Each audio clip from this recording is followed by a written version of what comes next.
So ಇವತ್ತಂದ್ರೆ ರೀ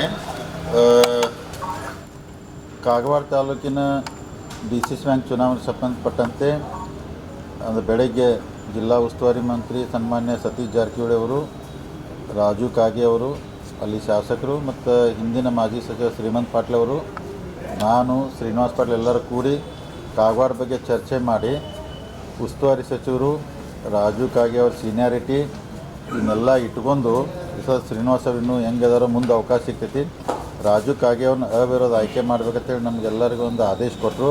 ಆ ಪ್ರಕಾರ ಇವತ್ತು ಬ್ಯಾಂಕಿಗೆ ಬಂದು ಶ್ರೀನಿವಾಸ್ ಪಾಟೀಲ್ ಅವ್ರನ್ನ ಕಾಗವಾಡದಿಂದ ಅದು ಅವ್ರ ನಾಮಪತ್ರ ಹಿಂದೆ ತಕ್ಕೊಂಡು ರೀ, ಅಂದರೆ ರಾಜು ಕಾಗೆ ಅವರು ಅವಿರೋಧ ಆಯ್ಕೆ ಆದ್ರೆ ಅಂದರೆ ಕಾಗವಾಡದಿಂದ. ಸೊ ಈಗ ಸುಮಾರು ಇವತ್ತು ಚಂದ್ರರಾಜ್ ಹಟ್ಟಿಹೊಳಿ ಅವರು ಅವಿರೋಧ ಆಯ್ಕೆ ಆದ್ರೆ ಅಂದರೆ ಮೊನ್ನೆ ಇದ್ದಂಗೆ ಸುಮಾರು ನಮ್ಮ ಗುಂಪು ಅನ್ನೋದನ್ನು ಏನೊಂದು ಪ್ಯಾನೆಲ್ ಮಾಡಿದ್ದು 13 ಮಂದಿ ಇದ್ರಿ, ಅದ್ರೊಳಗೆ ಕ್ಲಿಯರ್ ಕಟ್ 7 ಜನ ಅವಿರೋಧ ಆಯ್ಕೆ ಆದ್ರೆ. ನಮ್ಮದು ಪ್ಯಾನೆಲ್ ಐತೆ ಮಾಡಿದ್ದು 7 ಜನ ಕ್ಲಿಯರ್ ಕಟ್ ಅವಿರೋಧ ಆಯ್ಕೆ ಆದರು. ಇನ್ನು ಬಹುಶಃ 6ಕ್ಕೆ ಚುನಾವಣೆ ನಡೀತೈತೆ ರೀ, ಅಂದರೆ 19 ತಾರೀಕು. ಸೊ ಅದಕ್ಕೆ ಗಣೇಶ್ ಹುಕ್ಕೇರಿ ಅವರು ಕಾಮನ್ ಕ್ಯಾಂಡಿಡೇಟ್ ಒಳಗಿದ್ರು, ನಿಮ್ಮ ಮೊನ್ನೆ ಹೇಳಿದ್ದೇನೆ ರೀ, ಅದು ಉಸ್ತುವಾರಿ ಸಚಿವರು ಸನ್ಮಾನ್ಯ ಪ್ರಭಾಕರ್ ಕೋರೆ ಸಾವ್ಕಾರ್ ಕೂಡಿ ಅವ್ರು ಡಿಸಿಷನ್ ತೊಂದರೆ ಅವ್ರು ಎಲೆಕ್ಟ್ ಆದರು. ಇವತ್ತಂದ್ರೆ ರಾಜು ಕಾಗೆ ಅವರು ಜಿಲ್ಲಾ ಉಸ್ತುವಾರಿ ಸಚಿವರ ಆದೇಶ ಮೇರೆಗೆ ಅವರು ಅವಿರೋಧ ಆಯ್ಕೆ ಆದರು. ಸೊ 9 ಜನ ಅವಿರೋಧ ಆಯ್ಕೆ ಆದರು. 7 ಜನಕ್ಕೆ ಅಕ್ಟೋಬರ್ 19 ಚುನಾವಣೆ ನಡೀತೈತಿ. ಆ 7 ಚುನಾವಣೆ ನಾ ಎಲ್ಲ ರಾಜಕೀಯ ಮುಖಂಡರಿಗೆ ವಿನಂತಿ ಮಾಡ್ಕೋತನು, ಸಮಾಧಾನಲೇ ಶಾಂತ ಇಲೆಕ್ಷನ್ ಮಾಡೋಣ್ರಿ. ಜನ ಯಾರಿಗೆ ಆಶೀರ್ವಾದ ಮಾಡ್ತಾರೋ ಅವರು ಅದನ್ನು ಅಂದರೆ ಅವರ ಆಶೀರ್ವಾದನ ಸ್ವೀಕಾರ ಮಾಡೋಣ. ಮುಂದಿನ ಎಲ್ಲಿ ತಕ ಜಗಳ ಇರ್ತೈತೆ ಅಂದರೆ ಚುನಾವಣೆ ಆದ ನಂತರ ನಾವೆಲ್ಲ ಜಿಲ್ಲಾ ನಾಯಕರು ಕೂಡಿ ಬ್ಯಾಂಕದ ಹಿತದೃಷ್ಟಿಯಿಂದ ಬ್ಯಾಂಕ್ ಇನ್ನೂ ಉನ್ನತ ಮಟ್ಟಕ್ಕೆ ಬೆಳೆಸುವಂಥ ಪ್ರಾಮಾಣಿಕ ಪ್ರಯತ್ನ ಮಾಡಿದರೆ ರೈತರು, ಗ್ರಾಹಕರು, ನೌಕರಸ್ಥರು ಭಾಳ ಭರವಸೆ ಇಟ್ಕೊಂಡು ಕೂತಿದ್ದಾರೋ ಅದನ್ನು ಅಂದ್ರೆ ಅವ್ರ ಭರವಸೆನ ಹುಸಿ ಆಗ್ದಂಗೆ ಮುಂದೆ ಎಲ್ಲರೂ ಪ್ರಾಮಾಣಿಕ ಕೆಲಸ ಮಾಡ್ಕೊಂಡು ಹೋಗೋಣ ತಮ್ಮ ಮುಖಾಂತರ ಎಲ್ಲರಿಗೂ ವಿನಂತಿ ಮಾಡ್ತಾರೆ. ಇಲ್ಲ ನಾವು ರಾಮದುರ್ಗದಂದ್ರೆ ಇಲ್ಲ, ಉಸ್ತುವಾರಿ ಮಂತ್ರಿ ಅವ್ರ ಕಡೆ ಅದು ಏನು ಚರ್ಚೆ ನಂಗೆ ಗೊತ್ತಿಲ್ಲ ರೀ. ಸೊ ಈಗ ನಮ್ಮ ಜೊತೆ ಶ್ರೀಕಾಂತ್ ಧವನ್ ಕ್ಯಾಂಡಿಡೇಟ್ ಹಾಕಿದ್ರಿ, ನಾವು ಚುನಾವಣೆ ಮಾಡತ್ತೀವಿ. ಇನ್ನು ಆ ಕಡೆ 2 ಜನ ಮಾನ್ಯ ಅಶೋಕ್ ಪಟ್ಟಣ ಅವ್ರು ನಿಂತಿದ್ರು, ಮಲ್ಲಣ್ಣ ಯಾದವ್ ನಿಂತಿದ್ರು, ಅವ್ರದ್ದು ಏನಾಯಿತು ನನಗೆ ಗೊತ್ತಿಲ್ಲ ರೀ. ಅದಕ್ಕೆ ಈಗ ಅದನ್ನು ಹೊಂದಾಣಿಕೆ ಉಸ್ತುವಾರಿ ಮಂತ್ರಿ ಮುಂದೆ ಆಗಿರ್ಬೇಕು ರೀ. ಸೊ ಅದಕ್ಕೆ ನಮ್ಮ ಮುಂದೆ ಅದು ಚರ್ಚೆ ಬಂದಿಲ್ಲ. ಅಕಸ್ಮಾತ್ ಯಾಕಂದ್ರೆ ಈಗ ನೋಡಿ ಇನ್ನೊಂದು ಏನಾಗುತ್ತೆ ಅಂದ್ರೆ ರೀ, ಈ ಚುನಾವಣೆ ಹೆಂಗೈತೆ ಅಂದ್ರೆ 3-4 ಮಂದಿ ಕಣದಾಗ ನಿಲ್ತಾರೆ. ಈಗ 3-4 ಮಂದಿ ಕಣದಾಗ ನಿಂತರೂ ರೀ ಲಿಮಿಟೆಡ್ ವೋಟ್ ಇರೋದ್ರಿಂದ ಸೊ ಚುನಾವಣೆ ಎಲ್ಲಿವರೆಗೆ ಹೋಗ್ತೈತೆ ಅಂದ್ರೆ ನಾಳೆ 19ಕ್ಕೆ ವೋಟಿಂಗ್ ಐತೆ ಅಂದರು 18ಕ್ಕೂ ಕೆಲವೊಂದು ಡಿಸೈಡ್ ಆಗ್ತಾವ್ರು. ಅಂದ್ರೆ 3 ಇದ್ದಲ್ಲಿ ಏನೋ ಹೊಂದಾಣಿಕೆ ಬತ್ತು, ಇಲ್ಲಪ್ಪ ಇವನು ಹಿಂದೆ ಸಸ್ನು ಇವನು ಮಾಡಿ ಹಿಂಗೂ ಅಂದ್ರೆ 18 ಅಕ್ಟೋಬರ್ ತನಕ ಕೆಲವೊಂದು ಹೊಂದಾಣಿಕೆ ನಡೀತಾವೆ. ಅಂದ್ರೆ ಅಲ್ಲೇ ಅಂಡರ್ಸ್ಟ್ಯಾಂಡಿಂಗ್ ಆಗಿರ್ತೈತೆ. ಅಂದ್ರೆ ಒಬ್ಬರು ಹಿಂದೆ ಸರಿದು ಒಬ್ರಿಗೆ ಓಟ್ ಹಾಕೋದಕ್ಕೆ ಹಿಂಗೆ ಅಂದ್ರೆ 18ವರೆಗೂ ಇನ್ನೂ ಯಾವ ಚುನಾವಣೆ ನಡೆದಿದ್ರು 18ವರೆಗೆ ಸಂಧಾನಗಳು ಒಳಗಿಂದೊಳಗೆ ನಡೀತೈತಿ. ಅವಾಗ ಇನ್ನೂ ಏನೇನು ಪರಿಸ್ಥಿತಿ ಬರ್ತೈತೆ ನೋಡೋಣ ಅವಾಗ. ಸರ್, ಈಗ ನಿನ್ನಿಂದ ಸೋಷಿಯಲ್ ಮೀಡಿಯಾದಲ್ಲಿ ಒಂದು ಪೋಸ್ಟ್ ವೈರಲ್ ಆಗ್ತಾ ಇದೆ ಸಾಕಷ್ಟು ಕಡೆ. ಇತರೆ ಸ್ಥಾನವನ್ನು ಕುರುಬರ ಸಮುದಾಯಕ್ಕೆ ಕೊಡಬೇಕಿತ್ತು, ಈ ಸತಿ ಒಂದು ಪೋಸ್ಟಿಂದ ಮಾಡಿದರು. ಅಹಿಂದ ನಾಯಕರಿಗೆ ಒಂದು ನಿರ್ದೇಶಕ ಸ್ಥಾನ ಸಿಗಲಿಲ್ಲ ಅಂತ ಒಂದು ಚರ್ಚೆ ನಡೆದಿದೆ ಸರ್. ಈಗ ರೀ ಸೊ ಮೊದಲಿಂದ ಅಂದ್ರೆ ಏನೊಂದು ವಿವರ್ಸತೆಯಿಂದ ಒಂದು ಸೀಟ್ ಬರ್ತಿತ್ತಲ್ಲ ರೀ, ಹಿಂದಿನ ಅಧ್ಯಕ್ಷರು ಎಲ್ಲ ಕೂಡಿ ಎಲ್ಲ ಬರುವಂಥ ಸಮಾಜಗಳ ಸೀಟ್ನು ಬೋರ್ಡ್ ಮೀಟಿಂಗ್ ಇಟ್ಟರು, ಜನರಲ್ ಬಾಡಿ ಇಟ್ಟು ರದ್ದು ಮಾಡಿಬಿಟ್ರು. ಅವ್ನು ಅಂದರೆ ತಾಲೂಕು ಒಂದೊಂದು ಮಾಡ್ರು. ಆವಾಗ ಅದು ಬರುವಂಥ ಸೀಟ್ ಹೋಯ್ತು ಈಗ. ಅದಕ್ಕೆ ನೀವು ಹೇಳಿದ್ದು ಭಾಳ ಕಡೆ ನಾವು ಚರ್ಚೆ ಮಾಡಿದೆವು ಉಸ್ತುವಾರಿ ಮಂತ್ರಿ ಅವರ, ಅಂದ್ರೆ ಹಾಲು ಮತ ಸಮುದಾಯದವ್ರಿಗೆ ಒಂದು ಸೀಟ್ ಖಾಯಂ ಇರ್ತಿತ್ತು. ಅವ್ನ ಹೆಂಗೆ ಅಕಾಮಿಡೇಷನ್ ಮಾಡ್ಬೇಕಂತೇಳಿ ಅವ್ರು 100ಕ್ಕೆ 100 ಅಕಾಮಿಡೇಷನ್ ಮಾಡ್ತೀವಿ.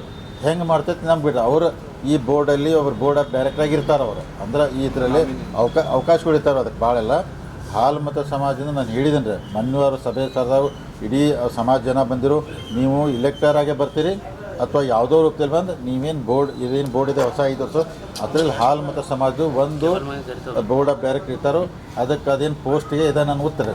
ಸರ್, ಈಗ ಸಾಕಷ್ಟು ಕುತೂಹಲ ಕೆರಳಿಸಿದಂತಹ ಈ ಒಂದು ನಿರ್ದೇಶಕ ಸ್ಥಾನ ಚುನಾವಣೆ 9 ಸ್ಥಾನ ಗೆಲ್ಲುವುದರ ಮೂಲಕ ಅಧಿಕಾರದ ಚುಕ್ಕಾನೆ ಹಿಡಿದಿದ್ದೀರಿ. ಸಾಕಷ್ಟು ತಂತ್ರ, ರಣತಂತ್ರ ಇವೆಲ್ಲವೂ ಕೂಡ ನಿಮ್ಮ ಹಿಂದುಗಡೆ ನಡೆದು ಸೊ ಫೈನಲಿ ಅಧಿಕಾರದ ಚುಕ್ಕಾನೆ ನೀವೇ ಹಿಡಿದಿರುವಂಥ ಅದೇನಿಲ್ಲ. ಜೂನ್ದಿಂದ ಅಂದ್ರೆ ಸತತವಾಗಿ 4 ತಿಂಗಳು ರೀ, ಜೂನ್ದಿಂದ ಇಲ್ಲಿವರೆಗೆ 4 ತಿಂಗಳು ನೀವು ನೋಡತ್ತೀರಿ. ಖಾನಾಪುರ ನಾವು ಪ್ರಚಾರ ಸ್ಟಾರ್ಟ್ ಮಾಡಿ ನಿಪ್ಪಾನಿಗೆ ಎಂಡ್ ಮಾಡಿದವ್ರೆ. ಅಂದ್ರೆ ಪ್ರತಿ ತಾಲೂಕಿಗೆ ಹೋದವ್ರೆ ಎಲ್ಲರೂ ನಮ್ಗೆ ಅವಾಗ ಅಂದ್ರೆ ಇಷ್ಟು ಜಲ್ದಿ ಯಾಕೆ ನೀವು ಚುನಾವಣೆ ಮಾಡತ್ತೀರಿ ಅಂತೆಲ್ಲ ಕೇಳಿ. ಆದರೂ 4 ತಿಂಗಳಿಂದ ಎಲ್ಲರಿಗೂ ಹೋಗಿ ಸೊಸೈಟಿಗೆ ಭೇಟಿಯಾಗಿ ಎಲ್ಲರಿಗೂ ವಿನಂತಿ ಮಾಡಿ ಇಷ್ಟೆಲ್ಲ 4 ತಿಂಗಳು ಏನು ಎಫರ್ಟು ಪ್ರಯತ್ನ ಅದರ ಫಲ ಇದ್ದಾರೆ. ಅಂದರೆ ಎಲ್ಲ ಜಿಲ್ಲಾ ಎಲ್ಲ ಮುಖಂಡರು, ರೈತರು ಎಲ್ಲರೂ ಸಹಕಾರ ಕೊಟ್ಟೋದಕ್ಕೆ ಇದಾಗಿದೆ. ಅಂದರೆ ಅಂತಾರಲ್ಲ ಅಂದ್ರೆ ತಾಕತ್ ಜೋಡಣೆ से होता है तोड़ने से नहीं ಅಂತಾರಲ್ಲ ಅದಕ್ಕೆ ರೀ ಎಲ್ಲನೂ ಕೂಡ್ಸ್ಕೊಂಡು ಬಂದಿದ್ದಕ್ಕೆ ಅಂದ್ರೆ ಹಿಂಗಾಯ್ತಂದ್ರೆ ಏನ್ರಿ ಮತ್ತೆ ಬೆಳಗಾವಿ ಜಿಲ್ಲೆಯಲ್ಲಿ ಜಾರಕಿಹೊಳಿ ಬ್ರದರ್ಸೇ ಕಿಂಗ್ ಮೇಕರ್ ಆದ್ರು ಅನ್ನುವಂಥ. ಇಲ್ಲ ಅಂದರೆ ನೋಡಿ ಈಗ ನಾ ಏನಿಲ್ಲ ಯಾವುದೇ ಒಂದು ಚುನಾವಣೆಯಲ್ಲಿ ಸೋಲೋದ್ರಿಂದ ಪ್ರಪಂಚ ಮುಳುಗೋದಿಲ್ಲ ರೀ, ಅಥವಾ ಒಂದು ಚುನಾವಣೆ ಗೆಲ್ಲೋದ್ರಿಂದ ಏನು ಪ್ರಪಂಚ ಗೆಲ್ಲಕ್ಕಾಗಲ್ಲ. ಸೋಲು ಗೆಲುವು ಎಲ್ಲ ಇದ್ದೇ ಇರ್ತಾವ್ರೆ. ಅದಕ್ಕೆ ಈಗೆಲ್ಲ ನೋಡಿ ಜಿಲ್ಲೆ ಎಲ್ಲ ಮುಖಂಡರು ಜನ ಆಶೀರ್ವಾದ ಮಾಡಿ ಸೊ ನಮಗೆ ದೊಡ್ಡ ಆಶೀರ್ವಾದ ಇದ್ದಾಗ ಯಾಕೆ ನೀವೇ ಎಲ್ಲ ಮಾಧ್ಯಮ ಸ್ನೇಹಿತರು ಹೇಳ್ತೀರಿ, ಯಾಕಂದರೆ ಇದು ಡಿಸ್ಟಿಕ್ ಲೆವೆಲು ಸ್ಟೇಟ್ ಲೆವೆಲು ಚರ್ಚೆ ನಡೆದಂಥ ವಿಷಯ ಇದೆ. ಸೊ ಅಂದರೆ ಎಲ್ಲ ಜಿಲ್ಲಾ ಜನ ಎಲ್ಲ ಕಾರ್ಯಕರ್ತರು ಮುಖಂಡರು ನಮ್ಮಂದರೆ ನಮ್ಮ ಕುಟುಂಬಕ್ಕೂ ಅಥವಾ ನಮ್ಮ ಬೆಂಬಲಿಗೆಲ್ಲ ಆಶೀರ್ವಾದ ಮಾಡಿದರು. ಇದು ಒಳ್ಳೆ ಬೆಳವಣಿಗೆ. ಮುಂದೆ ಇದು ನಿಮ್ಗೆ ಮೇಂಟೈನ್ ಮಾಡ್ಕೊಂಡು ಯಾರಿಗೆ ಸಮಸ್ಯೆ ಬಂದಂಗೆ ನೋಡ್ಕೊಂಡು ಹೋಗ್ತೀವಿ. ಈಗ ಘಟನೆಯಲ್ಲಿ ನಿರ್ದೇಶಕರು ಕೆಲವರು ಬಡ ಚೇಂಜ್ ಮಾಡ್ತಾರೆ ಅಂತಕ್ಕಂಥ ಒಂದು ಚರ್ಚೆ ಇದೆ ಸರ್. ಈಗ ನಿಮ್ಮ ಬಡದಲ್ಲಿ ಯಾರು ನಿರ್ದೇಶಕರು ಗೆದ್ದಿದ್ದಾರೆ ಅವ್ರ ಸಮುದಾಯವಾರು ಮುಂದೆ ಅಂದರೆ ಬದಲಾಗ್ತಾರೆ ತಮ್ಮ ಮಾನ್ಯ ನೀವು ಪೂರ್ವ ಒಂದು ಸ್ಟೇಟ್ಮೆಂಟ್ ಕೊಟ್ಟರೆ ನಮ್ಮ ಪ್ಯಾನಲ್ ಇದ್ದವ್ರಿಗೆ ಫೋನ್ ಹಚ್ಚಿ ಅಲ್ಲ ಅವು ಅಂದರೆ ಚರ್ಚೆಗಳು ನಡೆದಿದ್ದು. ಯಾಕಂದ್ರೆ ನೋಡಿ ಎಲ್ಲರೂ ತಂತ್ರಗಾರಿಕೆ ನಾವು ಮಾಡ್ತೀವಿ ಅವರು ಮಾಡ್ತಾರೆ. ನೀವು ಯಾಕೆ ಮಾಡ್ತೀರಿ ಅನ್ನೋಕೆ ನಮಗೂ ಬರ್ದಲ್ಲ, ನಾವು ಮಾಡೋದಕ್ಕೆ ಅವರು ಕೇಳೋಕ್ಕಾಗಲ್ಲ. ಅವೆಲ್ಲ ಹಿಂದ್ಗಡೆ ಬ್ಯಾಕ್ ಡೋರಲ್ಲಿ ನಡೆದಿರ್ತಾವ್ರು. ಬ್ಯಾಕ್ ಡೋರಲ್ಲಿ ನಾವು ಕೆಲವೊಂದು ಕೆಲಸ ಮಾಡ್ತಿರ್ತೀವಿ, ಅವರು ಮಾಡ್ತಿರ್ತಾರೋ. ಆದರೆ ಯಾರು ನಮ್ಮ ಕಡೆ ಗೆದ್ದಾರಲ್ಲ ರೀ ಅವ್ರು ಏನಾದರೂ ಬಿಟ್ಟು ಹೋಗೋದಿಲ್ಲ. ಯಾಕಂದ್ರೆ ಪ್ರಯತ್ನ ಮಾಡೋಕೆ ನೀವು ಯಾಕೆ ಮಾಡ್ತೀರಿ ಅದಕ್ಕೆ ಪ್ರಶ್ನೆ ಮಾಡೋಕೆ ಹಕ್ಕು ನಮ್ಗೆ ಯಾರಿಗೂ ಇರೋದಿಲ್ಲ. ಅವ್ರ ಸಂಬಂಧ ಮತ್ತೊಂದು ಏನೋ ಇರ್ತೈತೆ. ಆದರೆ ನಮ್ಮ ಜೊತೆ ಯಾರು ಗೆದ್ದು ಬಂದಾರಲ್ಲ ನಮ್ಮದೇ ಪ್ಯಾನಲು, ಯಾರೂ ಅವ್ರು ಏನು ಮಾಡು ನಮ್ಮನ್ನು ಬಿಟ್ಟು ಹೋಗೋದಿಲ್ಲ. ಬ್ಯಾಂಕ್ ಆಡಳಿತ ಭಾಳ ಸುಸೂತ್ರವಾಗಿ ನಡೀತೈತಿ. ನಮಗೆ ಇಷ್ಟೇ ಚಾಲೆಂಜ್ ಇದೆ ರೀ, ಬ್ಯಾಂಕ್ ಇವ್ರ ಕಡೆ ಹೋದ್ರೆ ಹಂಗೆ ಆಗ್ತೈತಿ, ಹಿಂಗೆ ಭಾಳ ಅಲಿಗೇಷನ್ ಮಾಡ್ಕೊತಾವ್ರು ಜಿಲ್ಲಾದಾಗ. ಇವ್ರು ಆ ಕಡೆ ಬ್ಯಾಂಕ್ ಉಳಿದಿಲ್ಲ ಅಂತೇಳಿ ನಮಗೂ ಅದನ್ನೊಂದು ಚಾಲೆಂಜ್ ಆಗಿ ತೊಗೊಂಡ್ರಿ. ಅಂದ್ರೆ ಅವ್ರಕ ಚಲೋ ಮಾಡಿ ತೋರಿಸ್ಬೇಕಪ್ಪ. ಹೋದ ಸಲ ಈಗ ಅಪ್ಪಸಾಬ್ ಕುಲ್ಗೋಡೆ ಬಂದಾಗ ಹಿಂದಿದ್ದಂಥ ಅಧ್ಯಕ್ಷದ 4 ಕೋಟಿ ಲಾಭ ಜಾಸ್ತಿ ಮಾಡಿದ್ವಿ ರೀ. ಮುಂದಿನ ವರ್ಷ ಇನ್ನೂ ಜಾಸ್ತಿ ಲಾಭ ಮಾಡೋಣ, ರೈತರಿಗೆ ಹೆಚ್ಚಿಗೆ ಸಾಲ ಕೊಡೋಣ, ಚಾಲೆಂಜ್ ಮಾಡಿ ತೊಗೊಂಡು ಅವ್ರಕ 5 ವರ್ಷ ಚಲೋ ಆಡಳಿತ ನಡೆಸಿ ತೋರಿಸ್ತೀವಿ ಜನಕ್ಕೆ. ನಿಪ್ಪಾಣಿ ಮತ್ತು ಕಿತ್ತೂರು ಮತ್ತು ಬೈಲಹೊಂಗಲ ಮತ್ತು ರಾಮದುರ್ಗ ಯಾವ ರೀತಿ ಚುನಾವಣೆ ನಡೆಯುತ್ತೆ ಅಲ್ಲ ನಡಿತೈತಿ. ಈಗ ಅತನಿ ಚುನಾವಣೆ ನಡಿತೈತಿ ರೀ, ಆಮೇಲೆ ರಾಯಬಾಗ್ ನಡಿತೈತಿ, ನಿಪ್ಪಾಣಿ ನಡಿತೈತಿ, ರಾಮದುರ್ಗ, ಕಿತ್ತೂರು, ಬೈಲಹೊಂಗಲ, ಹುಕ್ಕೇರಿ ಇವು 6 ನಡೀತಾವೆ. ಅದಕ್ಕೆ ಏನಿಲ್ಲ ರೀ, ಇನ್ನೇನು ಸಮಾಧಾನ ಇಲೆಕ್ಷನ್ ಆಗ್ತವೆ. ಯಾಕಂದ್ರೆ ಸೊ ಮತದಾರರಿಗೂ ಏನು ಮೆಸೇಜ್ ಹೋಗ್ಬೇಕು ಸಂದೇಶ ಹೋಯ್ತು ರೀ. ಸೊ ಎಲ್ಲ ಮುಖಂಡರಿಗೆ ಲೀಡ್ರಿಗೂ ಮೆಸೇಜ್ ಹೋಯ್ತು. ಅದಕ್ಕೆ ನಾವು ಹೇಳಿದ್ವಲ್ಲ ರೀ, ಸೊ ನಾವು 12 ಸೀಟ್ ಗೆಲ್ಕೊಂಡು ಬಹುಮತ ಮಾಡಿ ಒಳ್ಳೆ ಆಡಳಿತ ನಡೆಸ್ತು ಅಂತೇಳಿ ನಾವು ಎಲ್ಲ ಈಗ ಯಾರ ಮ್ಯಾಗ ಜಿದ್ದ ಮಾಡೋದಿಲ್ಲ, ಯಾರಿಗೆ ದ್ವೇಷ ಮಾಡೋದಿಲ್ಲ, ಯಾರಿಗೆ ಕೆಟ್ಟದ್ದು ಬಯಸೋದಿಲ್ಲ. ನಮಗೆ ಒಳ್ಳೆ ಕೆಲಸ ಮಾಡ್ಕೊಂಡು ನಾ ಏನಿಲ್ಲ ರೈತರು ಗ್ರಾಹಕರು ಡಿಪಾಸಿಟ್ ಭಾಳ ಭರವಸೆ ಇಟ್ಕೊಂಡರು. ಅವ್ರ ಭರವಸೆ ಉಳಿಸ್ಕೊಂಡು ಒಳ್ಳೆ ಕೆಲಸ ಮಾಡ್ತಾರೆ. ನಿಮ್ಮ ಕೈಯಲ್ಲಿ ಆಯ್ಕೆಯಲ್ಲಿ ಚುನಾವಣೆ ನಡೆಯುವಂಥ ಏನು ಕ್ಷೇತ್ರಗಳಲ್ಲಿ ಅಲ್ಲಿ ಎಷ್ಟು ಸ್ಥಾನ ಗೆಲ್ತೀರಾ? ಇಲ್ಲಿ ನೋಡಿ ಎಲ್ಲ ನಾವು ಗೆಲ್ಲಕ್ಕೆ ಪ್ರಯತ್ನ ಮಾಡ್ತೇವೆ, ಅವರು ಮ್ಯಾಕ್ಸಿಮಮ್ ಸೀಟ್ ನಾವು ಗೆಲ್ಲಕ್ಕೆ ಪ್ರಯತ್ನ ಮಾಡ್ತಾರೆ. ಕಾಗೆ ಅವರು ನಿಮ್ಮ ಪ್ಯಾನಲ್ದಾಗ ಇದ್ದಿದ್ದಿಲ್ಲ ಸರ್. ಗೌಡ್ರು ಒಂದು ಕಾಗೆ ಅವ್ರು ತಮ್ಮ ಪ್ಯಾನಲ್ದಾಗ ಇದ್ದಿದ್ದಿಲ್ಲ. ಈಗ ತಮ್ಮ ಪ್ಯಾನಲ್ದಿಂದ ಗೆದ್ದ ಅವ್ರನ್ನ ಗೆಲ್ಸಿವಿ ಅಂತ ಐತ್ರಿ. ಅವ್ರ ಉಸ್ತುವಾರಿ ಅವ್ರ ಪ್ಯಾನಲ್ ಅಂತ ಅನ್ಕೋರಿ. ನಿಮ್ಮ ಪ್ಯಾನಲ್ ನಿಮ್ಮ ಪ್ಯಾನಲ್ದಲ್ಲಿ 8 ಜನ 7 ಜನ ರೀ. 7 ಜನ ನಮ್ಮ ಪ್ಯಾನಲ್ ರೀ. ರಾಜು ಕಾಗೆ ಉಸ್ತುವಾರಿ ಅವ್ರ ಪ್ಯಾನಲು, ಗಣೇಶ್ ಹುಕ್ಕೇರಿ, ಪ್ರಭಾಕರ್ ಕೋರೆ ಸಾವ್ಕಾರು, ಸತೀಶ್ ಜಾರಕಿಹೊಳಿ ಪ್ಯಾನಲ್ ಅನ್ಕೋರಿ. ಯಾಕಂದ್ರೆ ನಮ್ದು 7 ಫಿಕ್ಸ್ ರೀ.